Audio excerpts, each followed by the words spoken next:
Alrighty guys, what's going on? Linky here, and today we are going to talk all things Scarlet and Violet DLC from the brand new trailer that was just released in today's Nintendo Direct. That's right, a Pokemon trailer, a meaty one at that, in a Nintendo Direct, leading off the Direct.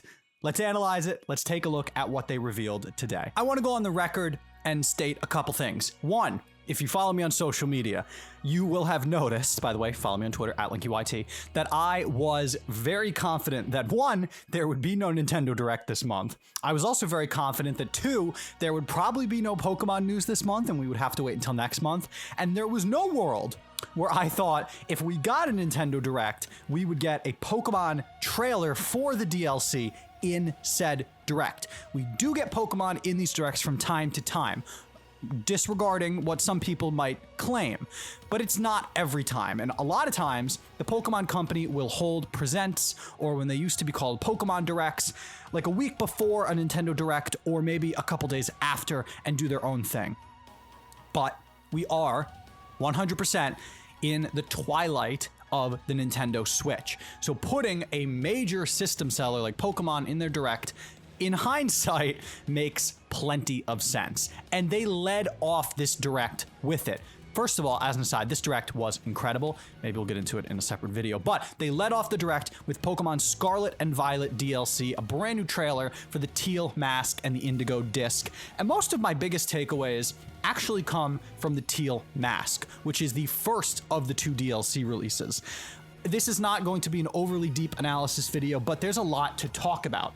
First of all, I want to credit the Pokemon Company because this world looks very polished. It still has some of the jank of the open world of Paldea. You can still see some of the rendering issues. You can still see some of the texturing that looks, in theory, a little rushed, even though rushed is an overly used term when criticizing video games. But it looks much more polished than I could have anticipated. And it has many of the things that I love about Pokemon games. It has interesting looking characters, which modern Pokemon games have done a great job of providing us. It is full of Pokemon, so many Pokemon that we're seeing out in the overworld, interacting with us, with trainers in the wild, expressive Pokemon that weren't in the original Scarlet and Violet. They're going to be added in the DLC. It is full of Pokemon and people that are new and interesting to meet. And they do a really good job of highlighting some of the new mythical and legendary Pokemon that are going to be in this reveal. The three Pokemon that are said to watch over the village are really interesting, and their 3D models look a lot better than their key art, which it took me a while to kind of get used to. These strange pink appendages that look a little odd in the key art look a lot better in the game itself. They do a good job of not revealing pretty much anything of the story, which I prefer in video game trailers, but teasing us.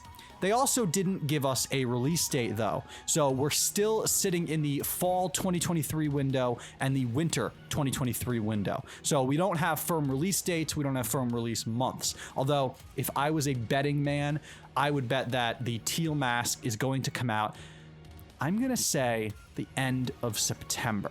I think it's gonna be earlier than people think. That's just me. It could come out at the end of October, but I think they want to space these two DLCs, and I could see an end of September and an end of November or beginning of December release. That's just me. I expected to go into this DLC being far more interested in the second part, the Indigo Disc. It seems to connect to the legendary Pokemon and the happenings in Area Zero. The DLC is all about Area Zero. It's in the title of the DLC. But I need to praise the first part, the DLC we're going to be playing first. Isle of Armor was our first part of DLC we've gotten in modern Pokemon games. And when you compare it to the Crown Tundra, it was not the most memorable DLC in the world. It was not the most memorable Pokemon adventure we've gotten. This one is really hitting its stride.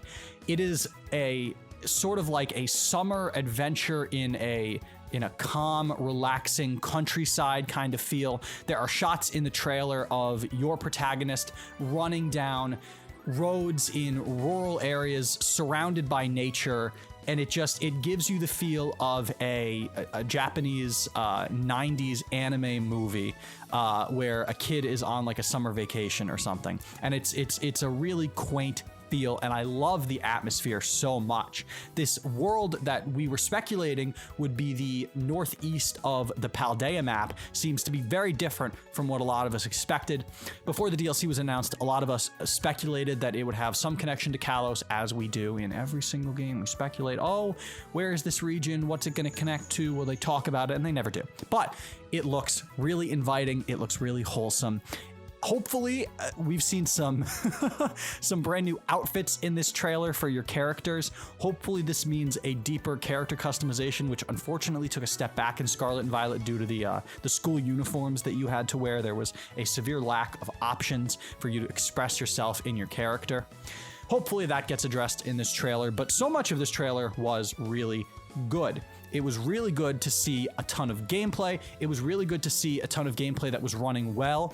A lot of the characters were expressive. A lot of the Pokemon were expressive.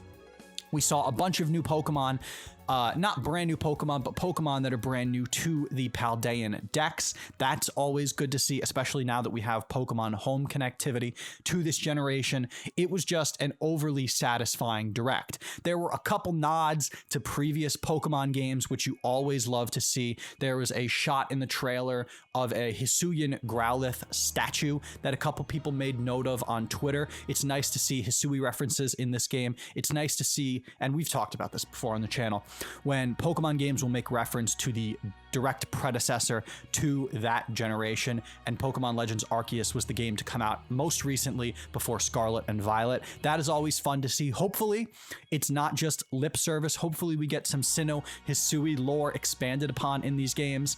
Everyone knows that they're some of my favorite regions, my favorite region, because they're actually one and the same. So hopefully we get a ton of that. There has been some light speculation online by people like Lumios Post that possibly this new area that we're exploring has some connection to Sinjo. And while I don't think that's true, it would be nice to see some callbacks there, which is awesome. It was just great to get this trailer. It was great to get this trailer teased in a Pokemon, not in a Pokemon Presents, in a Nintendo Direct. It was nice to see that we're now officially in the marketing cycle for Scarlet and Violet's DLC. We're gonna roll now. Over the next few months, we're gonna get trailers. We're definitely gonna get some kind of small trailer at Worlds in August. They're going all out for Worlds in Japan this year, so expect probably a meatier trailer than usual. In years past, when we've gotten gameplay trailers or DLC trailers at Worlds, they'll sometimes reveal new Pokemon. Last year with Scarlet and Violet, they talked a lot about Cyclizar, and they talked about new battle mechanics at Worlds because it's a competitive tournament environment and they wanted to connect it. That was a lighter trailer, but I would expect that we're going to get a trailer next month in July. We're going to get a trailer for Worlds, and then we're off to the races. It would not shock me if we have a release date next month, and then we have a better overview trailer at Worlds for release in September or early October for this game. We're fully into it now, which means videos can really get rolling. We can get speculating.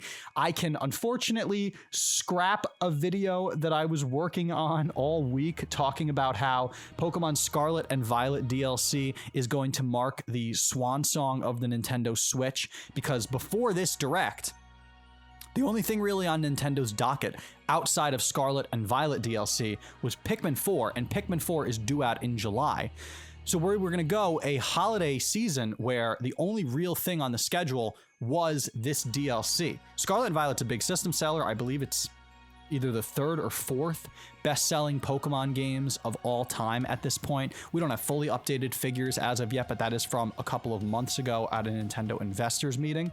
So it's going to be a system seller, and putting out any kind of DLC is going to sell more copies of the game. But now that we've gotten this Direct, now that we've seen a little bit more of the DLC, we also know that Nintendo is not going to go out with a whimper, at least not this year. There are some very exciting titles. We also got another Pokemon thing in this Nintendo Direct, which frankly, It felt like we were Kirby fans for a little bit. Kirby historically gets a ton of love in Nintendo Directs. Feels like there's a new Kirby game, either a free-to-play on the Switch eShop, or a brand new platformer, or Forgotten Land, which came out a couple years ago. Every single year it seems like they get new Kirby, but we got two different things. We got the DLC trailer, and we got the long-awaited Detective Pikachu 2, which maybe we'll talk about at some point, but it looks really good. It's voice acted. It is running on the Switch hardware, which is a godsend considering how the game looked on 3DS. It didn't look bad, but it was a 3DS game. It's really good to see it. It's coming out this year. It's awesome. Pokemon fans really got a lot out of this. So we will have more videos diving into what we've seen in the newest trailer for Pokemon Scarlet and Violet's DLC. But let me know what you guys think down in the comments section below. Were you excited by what we saw? When do you think we're going to get the official release dates, and when will they be? Let me know down in the comments section below. And if you enjoyed this video and you want to see more like it in the future, don't forget to hit that subscribe button, turn that notification bell on so you never miss any future content. I've been Linky, and we'll see you all in the next video. Peace out.